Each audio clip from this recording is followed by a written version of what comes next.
Hello बच्चों, welcome back to my another video. मैं परमजीत कौर आप लोगों का फिर से एक बार हमारे चैनल यूनियन पाठशाला में बहुत बहुत स्वागत करती हूँ। कैसे हैं आप सब लोग बच्चों, मैं आज आप लोगों के लिए हिंदी की क्लास लेकर के आई हूँ, ठीक है। और आज की जो हिंदी की क्लास है बच्चों, वो है क्लास 10, ओके, क्लास 10 की, जो कि एनसीईआरटी बोर्ड और जैक बोर्ड एनसीईआरटी से बेस्ड है, जो कि जैक बोर्ड, सीबीएसई बोर्ड, सभी बोर्ड के बच्चों के लिए ये जो आज मैं पाठ पढ़ाने वाली हूँ, जिस पाठ का नाम है कन्यादान, वो बहुत ही हेल्पफुल होगा, ठीक है बच्चों। तो चलिए बच्चों, इस पाठ को मैं आपको पढ़ाना और समझाना शुरू करती हूँ, ठीक है। मैं पूरी कोशिश करूँगी कि आप लोगों को पंक्तिबद्ध एक एक पंक्ति का अर्थ, उसका भावार्थ आप लोगों को अच्छे से समझा दूँ, ठीक है। तो वीडियो के साथ आप लोग शुरू से लेकर के अंत तक बने रहिएगा, तभी आप लोगों को ये कन्यादान पाठ जो है, जो क्लास 10 का चैप्टर 8 है, ठीक है, चैप्टर 8 है, ये आप लोगों को समझ में आएगा, ठीक है बच्चों। तो चलिए हम पाठ को स्टार्ट करते हैं। पाठ को जो कविता है कन्यादान, उस कविता को पढ़ने से पहले इस कविता के जो रचयिता हैं, कविता को लिखने वाले जो रचयिता हैं, उनके परिचय के बारे में थोड़ा पढ़ लेते हैं कि किसने इस कविता को लिखा, इस कविता की रचना किस महापुरुष ने की, ठीक है। तो स्क्रीन पे आप देख सकते हैं बच्चों कि कविता को लिखने वाले व्यक्ति, जो महान कवि रचयिता जिसे हम कह सकते हैं, उनका नाम था ऋतुराज, ठीक है। तो बच्चों, ऋतुराज जी ने जो कविता बनाई, जो प्रस्तुत कविता आप लोगों को समझाने की या उसका अर्थ बताने की, जो आप लोगों के सामने जो कविता लेकर के ऋतुराज जी लेकर के आए हैं चैप्टर 8 में, उस प्रस्तुत कविता में स्त्री जीवन के प्रति कवि बहुत ज़्यादा, जिसे कहेंगे ना कि गहरी संवेदनशीलता उन्होंने प्रकट की है, ठीक है। कवि ने क्या कहा है कि स्त्री के लिए कोमलता के गौरव में छिपी कमजोरी के उपहास का विरोध किया है। कविता में कोरी भावुकता नहीं है, बल्कि माँ, जो माँ होती है, माँ के संचित अनुभवों की पीड़ा का प्रामाणिक अभिव्यक्त यहाँ है, ठीक है। माँ अपनी भोली भाली निश्चल हृदय और अनुभव शून्य बेटी को स्त्री जीवन में आने वाली जितनी भी कठिनाइयाँ हैं, परिस्थितियाँ हैं, उसके प्रति सचेत करती हुई आदर्शीकरण का प्रतिकार करने की सीख दे रही है, ठीक है। इस कविता में स्त्री जीवन को दुखमय बनाने वाली कुरीतियों को भी उजागर किया गया है ऋतुराज जी, यानी कवि के जो रचयिता हैं, उनके द्वारा, ठीक है बच्चों। तो बच्चों, जो भी मैंने आपको पाठ का जो थोड़ा सा पाठ सार या पाठ का परिचय जो मैंने आपको बताया, उसके बाद मैं आपको कवि परिचय बता देना चाहती हूँ, ठीक है। ऋतुराज जी के बारे में भी कुछ बातें हैं जो आपको पता होनी चाहिए, तभी हम पाठ को अच्छी तरह से समझ सकेंगे कि उनकी विचारधारा कैसी थी, वो किस प्रकार के व्यक्ति थे। इन सारी बातों को हम जाने बिना पाठ को पढ़ना शुरू नहीं करेंगे, उनका परिचय हम पहले जान जाएंगे, उसके बाद ही हम कविता को पढ़ना शुरू करेंगे, ठीक है। तो बच्चों, सबसे पहले हम कवि परिचय जान लेते हैं कविता को पढ़ने से पहले। तो ऋतुराज जी का जन्म बच्चों 10 फरवरी में, ये आपकी जो बुक है उसमें नहीं दिया गया है, बस सन दिया गया है।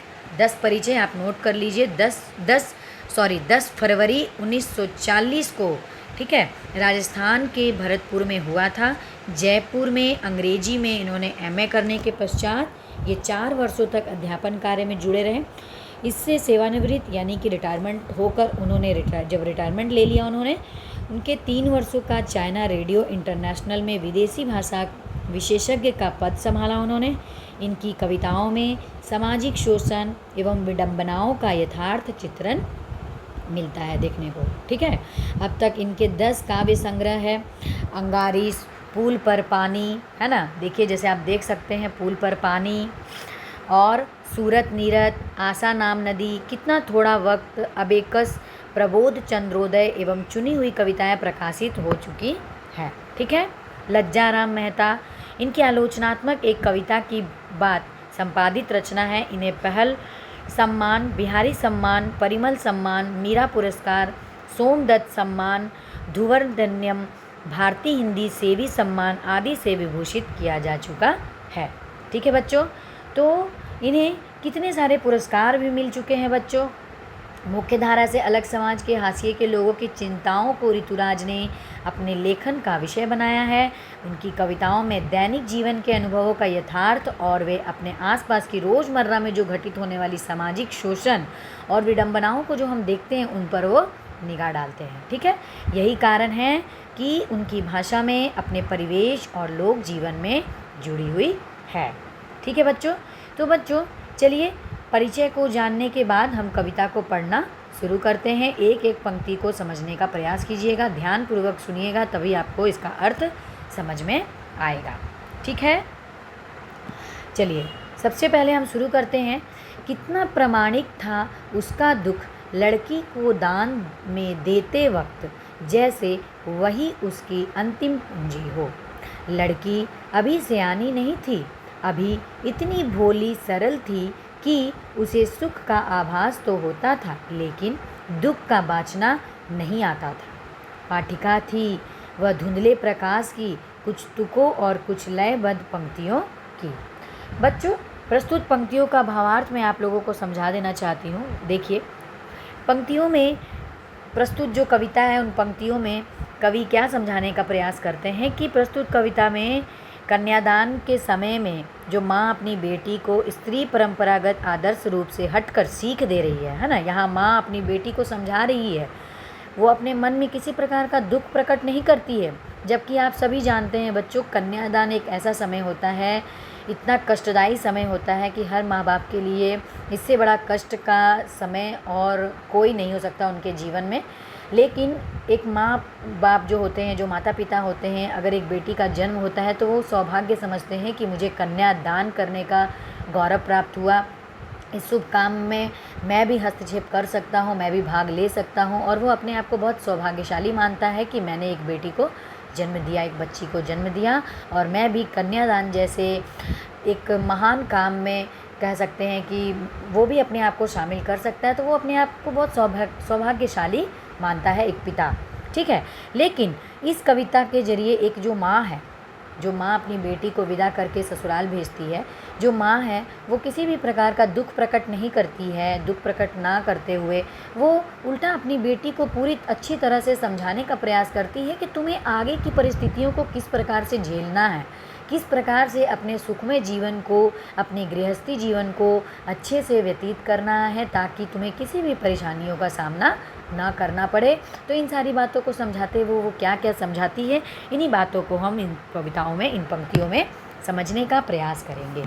ठीक है, तो वो क्या बताती है कि इसमें कोरी भावुकता नहीं बल्कि माँ के संचित अनुभवों की पीड़ा की प्रामाणिक अभिव्यक्ति हुई है।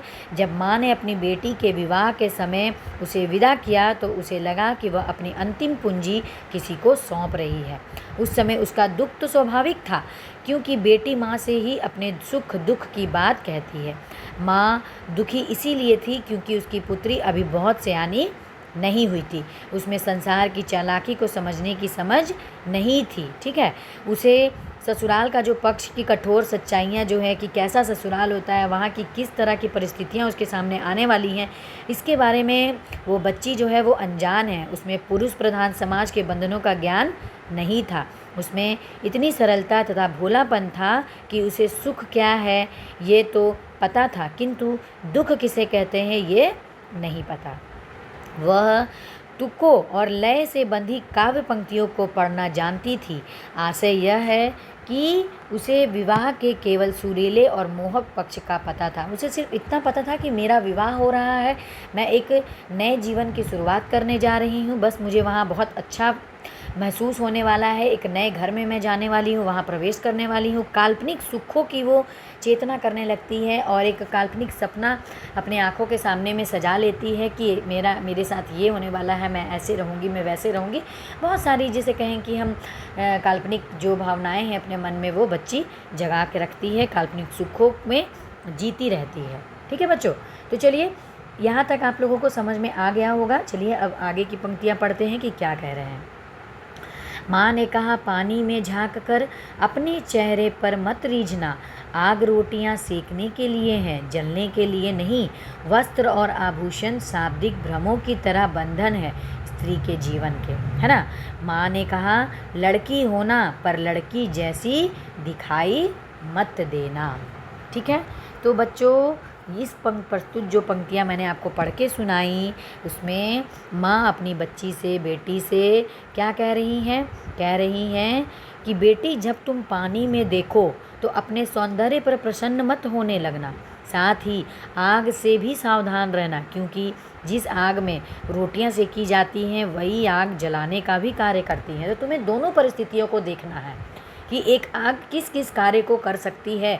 अगर हमें पेट भरने के लिए रोटियां सेकने के काम में अगर आग आ सकती है, तो आग हमें जलाने के काम में भी आ सकती है। हमें इस बात से सचेत रहना है। अपनी बेटी को वो समझा रही है एक माँ, ठीक है। और वो कहती हैं, अतः अपने जीवन के प्रति हमेशा सचेत रहना। इतना ही नहीं, माँ अपनी बेटी को आभूषणों के प्रति स्त्री मोह की कमजोरी की सच्चाई का ज्ञान कराते हुए यह भी कहती है कि तुम वस्त्रों और आभूषणों के मोह में बिल्कुल मत पड़ना। ये तो दूसरों के द्वारा किए गए प्रशंसात्मक शब्दों की तरह है कि तुम अच्छा सुंदर सा ड्रेस पहन लोगी, सुंदर सुंदर ज्वेलरी केयर करोगी तो तुम्हारी लोग तारीफ़ करेंगे कि तुम बहुत सुंदर लग रही हो, ये है वो है। इस तरह की बहुत सारी प्रशंसाएं करेंगे लोग, जो स्नेह का आभास दिलाकर तुम्हें बंधन में जकड़ लेंगे। ससुराल में रहकर तुम लड़की की तरह मर्यादा भरा आचरण करना, लेकिन एक सामान्य और कमज़ोर लड़की की तरह किसी के अत्याचार को सहकर दुर्बल मत बनना, बिल्कुल भी कमज़ोर मत बनना। तुम हमेशा अपने प्रति होने वाले अत्याचार और शोषण का साहसपूर्वक विरोध करना, ताकि लड़की को कभी कमज़ोर ना समझा जा सके। माँ ने अपनी लड़की को सलाह दी, तू मन से लड़की की तरह भोली, सरल और निश्चल रहना, परंतु लोक व्यवहार में बिल्कुल सावधान, एकदम अलर्ट रहना। ये सभी लड़कियों के लिए है बच्चों।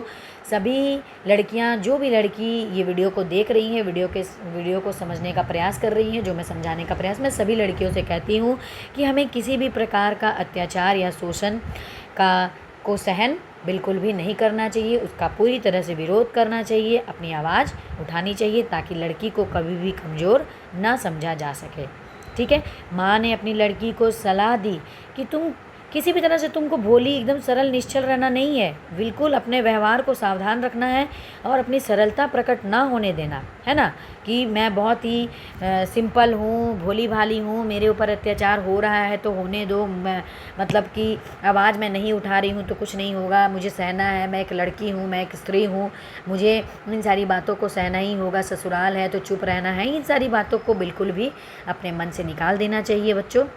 बिल्कुल डटकर सामना करना चाहिए। लड़कियां जिस प्रकार अपने मायके में रहती हैं उसी प्रकार अपने ससुराल में रहना चाहिए। बेशक उन्हें अपनी जो मर्यादाएं किस प्रकार की, मैंने जैसे बड़ों का सम्मान हुआ, जिस कार्यों को उन्हें कर लेना चाहिए उस प्रकार उसे हर चीज़ को करना चाहिए। ऐसा भी नहीं है कि लड़कियां गई हैं अपने ससुराल तो अपनी मनमानी कर रही हैं, ये भी करना, मैं ये नहीं कहती कि उन्हें अपनी मनमानी अपने ससुराल में जाके करनी चाहिए, अपने तरीके से रहना चाहिए, ऐसा नहीं है।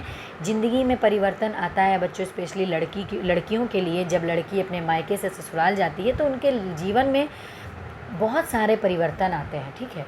और उसे हम एक प्रकार से कहेंगे कि ये कह सकते हैं कि बहुत सारी चीज़ों से वो लोग ये करती हैं, जैसे होता है ना, उसे हम क्या कहते हैं कि अपने आप को बदलती हैं, है ना, अपने आप को चेंज करती हैं, अपनी हर परिस्थितियों में जिस प्रकार से उसे खड़े होना चाहिए उस प्रकार से वो अपने आप को प्रस्तुत करती हैं, ठीक है। तो माँ कहती है कि अपनी सरलता को प्रकट ना होने देना, वरना लोग तुझे मूर्ख बनाकर तेरा शोषण करेंगे, ठीक है। तो बच्चों, लड़कियों को अपना शोषण होने बिल्कुल भी नहीं देना चाहिए। आज के समाज में इतनी विडंबनाएं भर चुकी हैं, आपको पता ही है, कुरीतियाँ इतनी भर चुकी हैं कि देखा जाए तो महिलाएं, लड़कियां बिल्कुल भी सेफ़ नहीं हैं। अपने आप को वे खुद सेफ रख सकती हैं, अपने आप में परिवर्तन ला करके, अपनी आवाज़ को उठा करके, ठीक है। तो बच्चों, कन्यादान पाठ जो कविता थी मैंने आप लोगों को पूरा समझा दिया। कविता के माध्यम से जो कवि जो कह रहे हैं, कविता के माध्यम से, कि स्त्रियों को किस प्रकार से समाज की विडंबनाओं से बच के रहना चाहिए। एक माँ किस प्रकार अपनी बच्ची को ससुराल जाते वक्त हर बातों को समझा रही है, दुख प्रकट तो कर ही रही है, साथ ही साथ वो हर बातों से उसे सचेत भी कर रही है। ये हर माँ को ऐसा करना चाहिए ताकि उनकी बच्चियों को आगे जाकर किसी भी तरह की परेशानियों का सामना ना करना पड़े। ठीक है बच्चों। तो बच्चों आप लोगों का ये कन्यादान का जो ये पाठ था, पाठ 8 क्लास 10 का, वो यहीं समाप्त होता है। ठीक है, तो वीडियो को यहीं समाप्त करते हैं। आशा करती हूँ कि आप लोगों को आज की वीडियो अच्छी लगी होगी। अगर आप लोगों को वीडियो अच्छी लगी है बच्चों, तो आप वीडियो को लाइक कीजिए, ज़्यादा से ज़्यादा वीडियो को शेयर कीजिए, ताकि सभी इससे जागरूक हो सकें, सभी को इन बातों का पता लग सके।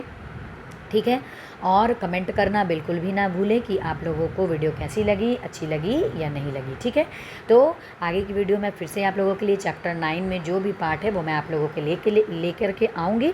तो ठीक है, आज की वीडियो के लिए इतना ही था। अभी तक के लिए बहुत बहुत धन्यवाद। मैं परमजीत आप लोगों का बहुत बहुत धन्यवाद देती हूँ। अभी तक के लिए इतना ही था बच्चों। Bye bye, take care.